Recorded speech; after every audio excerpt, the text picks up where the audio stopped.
শিক্ষকতার বাইরে অন্য পেশা, পেশা এটা তো পারমিশন নিতে হয়। এটা সরকারি নিয়ম যে পারমিশন না নিলে এদের ভিতরে ইনভেস্টিগেশন হবে। আপনারা রিপোর্ট করে দেন।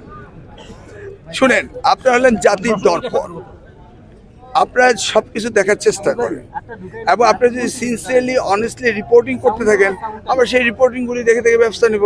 আপনারা আপনাদের কাজটা একটু ত্বরান্বিত করেন, আমরা আশা করব। তাহলে শিক্ষকের মর্যাদা অবশ্যই সমুন্নত থাকবে না, এটা মর্যাদার সাথে কি হলো আমি তো বুঝলাম। অনেক শিক্ষকতা করেন, আবার অন্য পেশাও যুক্ত থাকেন। আপনি আপনার নিউজ করছেন, আপনাকে তো আমি বলিনি কাউকে মর্যাদাহীন করতে। আপনি আপনার পেশা করছেন, আপনি আপনার পেশা করবেন, উনি ওনার পেশা করবে। এতে কার মর্যাদা কে নিলে এটা বুঝলাম না প্রশ্নটা।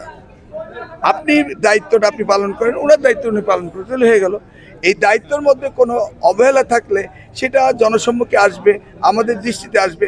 দৃষ্টিতে আনার দায়িত্বটা আপনি নিচ্ছেন। ধন্যবাদ। ধন্যবাদ। আমরা এটাই জানতে চাই।